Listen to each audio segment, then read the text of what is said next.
très très proche de l'interlocuteur du professeur qui m'a précédé, parce qu'effectivement, en tant que juriste international, on est souvent mal aimé et on est souvent mal compris. Donc, je me sens tout à fait proche. Avant d'aborder deux, trois choses sur l'arbitrage que vous avez déjà entendu à de multiples reprises, j'aimerais préciser deux points qui me paraissent absolument essentiels. Aujourd'hui, en fait, toutes les juridictions du monde ont ouvert l'arbitrage et la sentence arbitrale comme une solution, et presque toutes ont tenté des instances de conciliation. Je pense qu'une des choses très très fortes qu'a instauré notre président, c'était le fait de commencer par une médiation et puis de poursuivre par un arbitrage sur ce qui n'a pas pu être réglé. Je pense également qu'il faut qu'aujourd'hui, on comprenne bien comment les juridictions ordinaires voient l'arbitrage. Ils voient ça comme en fait une espèce de poubelle. C'est-à-dire qu'aujourd'hui, ils se disent, très bien, quand mon tribunal commercial est un petit peu surchargé, quand mon tribunal civil est un peu surchargé, allez, proposons un peu d'arbitrage, proposons un peu de médiation, et puis voyons si tout ça peut désengorger le côté administratif. Donc c'est à nous, c'est à la Camar, c'est à vous, membres de la Camar, de faire en sorte que l'arbitrage soit respecté. Et pour que l'arbitrage soit respecté, il faut que, comme dans le droit coutumier, quand on attend le comportement des États, que disait justement mon interlocuteur précédent, eh bien, il faut que le comportement de nous, arbitres, juges médiateurs, instances de la Camar, soit encore plus irréprochable que celui de la justice ordinaire. Et Dieu sait que ce n'est pas évident. C'est toujours très simple de pointer le doigt sur quelqu'un et puis de dire « ça ne marche pas ». Mais quelqu'un m'a appris, c'était assez marrant, c'était quand j'étais encore dans le litige pénal, un de mes clients, qui est un grand criminel, me disait « quand tu pointes le doigt sur quelqu'un, il y a trois doigts qui pointent vers toi ». Et je pense que c'est quelque chose d'intéressant que de voir qu'au fond, dans l'arbitrage, c'est encore pas une partie gagnée, de gagner sa noblesse. J'étais aussi interpellé par ce que disait mon interlocuteur précédent en disant, au fond, le tribunal arbitral ne tient pas compte, au fond, de l'état économique ou de la solvabilité d'un État. Mais doivent-ils en tenir compte ? Quand quelqu'un est un pauvre et qui se fait juger au tribunal, est-ce qu'on se dit il n'a pas beaucoup d'argent finalement, s'il ne doit pas rembourser cette dette, on va essayer de l'adapter en fonction de lui? Non, on se met en fonction du créancier. Et malheureusement, aujourd'hui, on ne fait pas assez de droit humain, on fait beaucoup plus du droit commercial et matériel. Et on se dit simplement, il devait 150 000 francs suisses, peu importe qu'il lui reste 10 euros, on va le condamner à 150 000 francs suisses. Donc la question peut également se poser en se disant, est-ce que la justice humaine, qui devrait être dans le cadre, selon votre propos, chers collègues, qui devrait faire partie d'une décision arbitrale en matière d'État face à un investisseur, est-ce qu'on ne devrait pas l'appliquer déjà au genre humain, à la justice ordinaire? Je pense que la question mérite d'être soulevée. Mon discours doit porter, après le prestigieux discours de mon prédécesseur, sur les avantages et les inconvénients de l'arbitrage dans l'investissement. Alors tout d'abord, il y a la première chose qui est invoquée le plus souvent, c'est la confidentialité approfondie. On dit qu'en fait, contrairement aux instances ordinaires, on peut tout faire dans le secret. Ce qui est assez amusant parce qu'en fait, très souvent, comme on n'a pas la protection de l'ordre juridique normal, et comme des fois l'accord de siège est flou, je prends un exemple très concret que j'ai vécu il n'y a pas longtemps. On avait en fait une société qui était une société de Gambie, qui était en train de faire un procès à une société russe. Le siège arbitral était à Londres. Donc on se retrouvait en fait dans une situation vraiment très internationale. Et on se posait la question en fait, à quelle confidentialité sont tenus les arbitres? Parce qu'à la base, ils devraient être tenus au droit du siège, c'est-à-dire à Londres. Mais en fait, les arbitres étant choisis, un arbitre était ouzbek, choisi par la partie russe, un autre arbitre était français. Est-ce que vraiment on aurait pu infliger les fameuses sanctions du droit anglais qui permet une très grande confidentialité, mais encore faut-il avoir pensé à faire signer à ces arbitres un accord de confidentialité avec une clause pénale. Donc, c'est un avantage qui est invoqué très souvent, mais qui, en pratique, peut être quelque chose de très théorique. Il faut faire confiance à l'intégrité de l'arbitre. D'où encore le soulignement de mon propos précédent, qui est en fait le fait qu'il est important qu'on ait des arbitres qui se comportent bien. Alors, le deuxième point, qui est un avantage, celui-là relativement certain si on choisit les bons arbitres, c'est l'expertise spécialisée des arbitres. Alors, je suis président et je suis fondateur d'Experts sans frontières, qui en fait choisit les experts pour les Nations Unies. Et nous avons maintenant plus de 10 000 experts dans notre base de données qui touchent à peu près tous les domaines. Et si vous êtes expert dans un domaine, n'hésitez pas à vous inscrire vers nous. Il est important, en fait, de voir que dans cette expertise des arbitres, on a souvent du vrai et du faux expert. D'abord, on peut se poser la question de qu'est-ce que c'est qu'un vrai expert. Et pour moi, je pense qu'un vrai expert, c'est quelqu'un qui est reconnu par ses pairs comme un expert.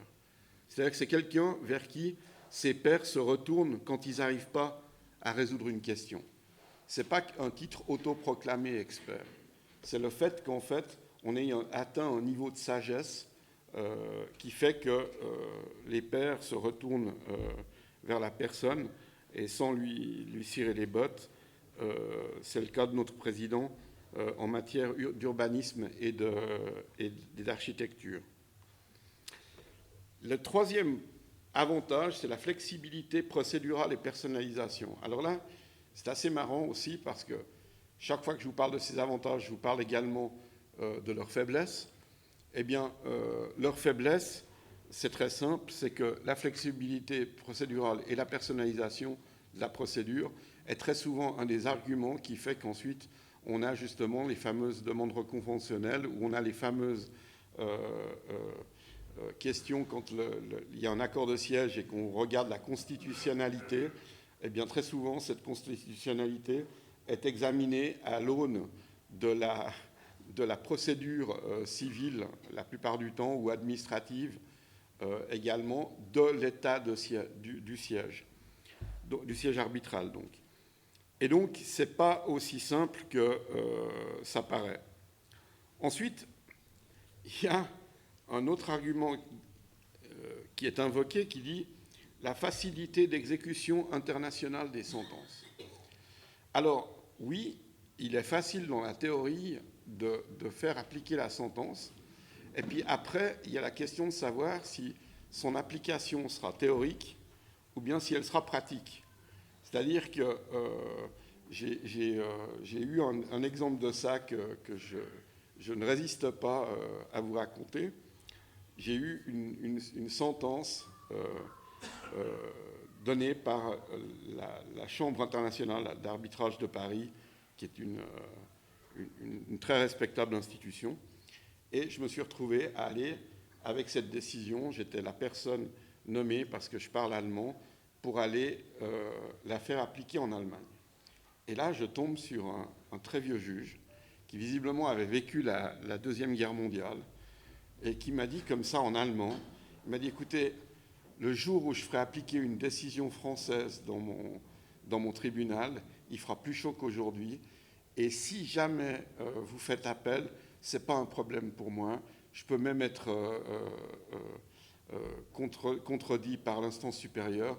de toute façon, dans 2 ans, je prends ma retraite. Donc, c'est pour dire qu'on est encore loin, en fait, d'une application telle qu'on la veut ou telle qu'on la rêve. Et je pense que là aussi, il doit y avoir une sorte de volonté populaire. L'arbitrage et la médiation, ce sont des outils qui, quand ils sont mis ensemble, peuvent effectivement, je dirais, décharger les tribunaux.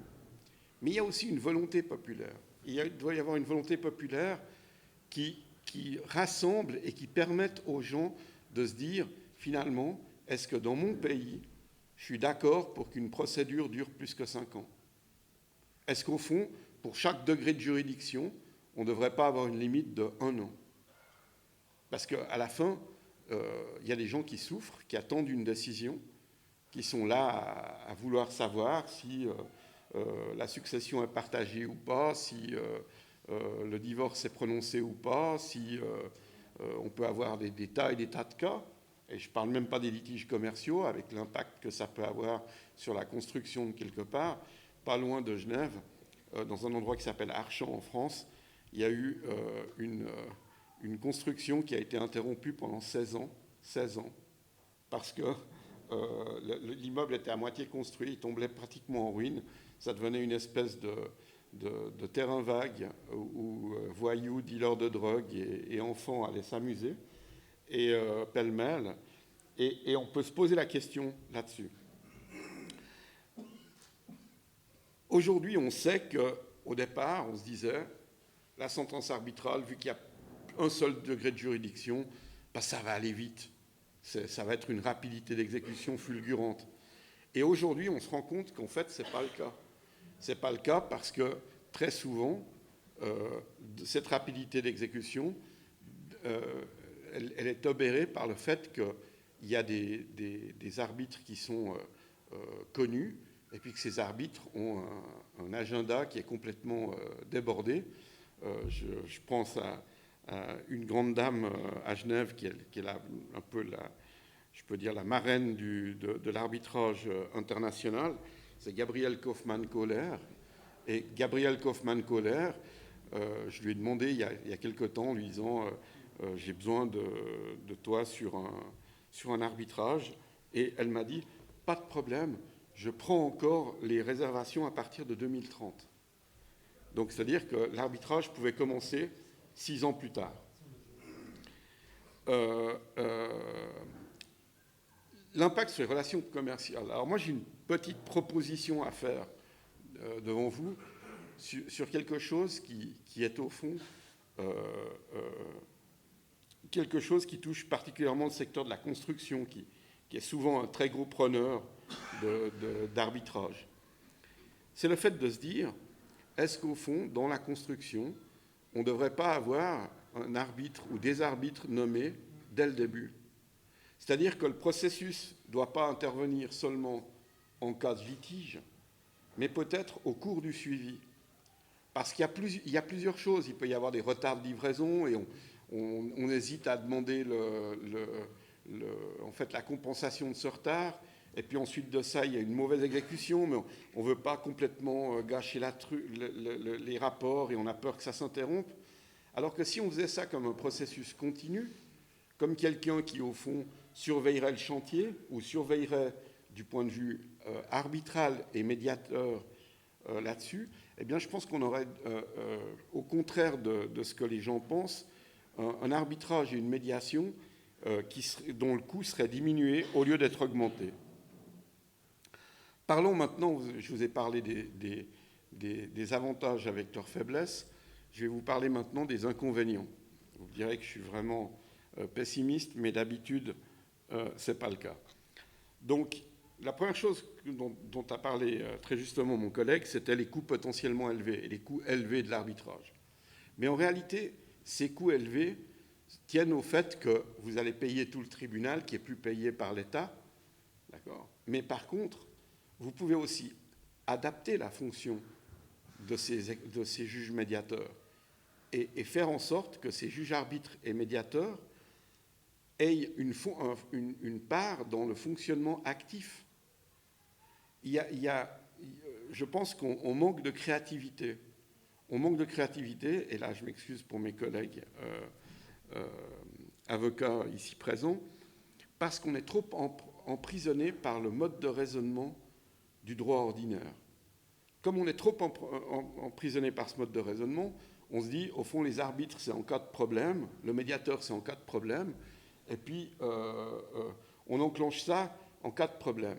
Mais au fond, si ces personnes-là étaient payées beaucoup moins, et qu'on se dise simplement, on tient au courant le juge médiateur, on tient au courant de ce qui se passe. Même deux versions, la version du constructeur, la version du maître d'œuvre, et puis on se rend compte qu'en fait, à un moment donné, ces deux versions divergent, où il y a un problème, et ça, c'est réglé automatiquement devant le juge médiateur. Donc je pense qu'il y a à penser et à repenser une fonction du juge-arbitre et du médiateur qui devrait être une fonction ordinaire. On a des auditeurs pour la comptabilité, pourquoi pas des auditeurs ou pourquoi pas des médiateurs permanents qui aident au fonctionnement et dont même la rémunération pourrait être associée à l'efficacité qu'ils dégagent, pour pas qu'ils créent des problèmes qui n'existent pas, mais qu'au contraire, ils facilitent la progression de la chose. Ensuite, il y a les questions de partialité et d'indépendance des arbitres. Alors, elles ont été évoquées tout à l'heure, mais je pense qu'elles méritent d'être évoquées sous un autre angle. La question de partialité et la question d'indépendance de l'arbitre, ce n'est pas seulement une question de la nationalité ou de son appartenance. C'est également une question pure de savoir quelle est son intégrité. Et je pense qu'il y a vraiment un travail à faire dans le choix et dans la présélection des juges-arbitres. Ne peut pas devenir juge-arbitre qui veut. Et je pense également que là-dedans, et je sais que quand je le dis, ça a soulevé beaucoup de controverses, mais on ne doit pas prendre des gens à la situation fragile. Quelqu'un qui est endetté, quelqu'un qui a des problèmes à des degrés trop importants, ne peut pas se retrouver dans cette position et ne peut pas assumer l'indépendance. On dit également que l'arbitrage est un manque de transparence. Et je ne suis pas d'accord avec ça. Je pense que ça dépend simplement du fait que le règlement arbitral doit dire la décision doit être parfaitement motivée. Je dirais une chose, sur beaucoup de tribunaux ordinaires, et je vais parler pour la Suisse, qui est mon pays, eh bien, la Suisse, aujourd'hui, vous donne des décisions non motivées de tribunaux ordinaires, et si vous voulez la motivation, vous devez la réclamer. Et comme je suis juriste et que j'ai beaucoup de copains de faculté qui sont encore avocats, eh bien, qu'est-ce qu'ils me disent ? Ils me disent, t'en fais pas, de toute façon, la motivation, on ne la sait pas du tout, on juge le cas, et si le type demande la motivation, ben on la rédige après coup. Ce qui veut dire qu'à peu près, après coup, on rédige n'importe quoi pour soutenir ce qu'on a écrit en premier lieu. Enfin, et c'est décrit comme un inconvénient, mais ça peut être aussi un avantage, c'est l'accès limité à la justice. Ils disent les coûts élevés de l'arbitrage peuvent également être vus comme une barrière à l'accès de la justice, surtout pour les petites entreprises et les particuliers. Mais c'est gérable, ça. Si on arrive, en fait, à mettre un système qui soit un système efficace d'arbitre, les arbitres n'ont pas besoin d'être rémunérés comme des divas. Il y a une idée là-dedans qui est complètement, je dirais, illusoire. On essaye de les traiter mieux que des juges. Au fond, c'est des juges dans le privé. Mais quand on pense à l'arbitre sur un terrain de football, on ne lui donne pas grand-chose. Et je pense qu'il risque plus que pas mal d'arbitres en matière arbitrale. Donc, je veux dire, on a aujourd'hui quelque chose à adapter le niveau de l'arbitre au niveau des coûts supportables par la cause. Parce que pas toutes les causes peuvent être plein pot. En tant qu'avocat, j'ai fait beaucoup de services gracieux parce que les gens n'avaient pas les moyens. Je vais terminer sur un secret qui est bien gardé ici. Et ce secret, les secrets d'abord c'est bien, ça attire l'attention, tout le monde d'un coup se dit, fantastique, il va nous dire quelque chose et tout. Alors ce secret-là, en fait, ça va être comme tous les secrets. Avant qu'on le sache, on se dit, mais qu'est-ce qu'il y a ? Qu'est-ce qui tient dans les mains ? Et puis quand on l'a découvert, il a quelque chose à la fois de réjouissant et à la fois de décevant. D'accord ? Et donc ce secret, je le partage maintenant avec vous, parce qu'il ne le fera jamais. Notre président a son anniversaire aujourd'hui. Je vous remercie de votre attention.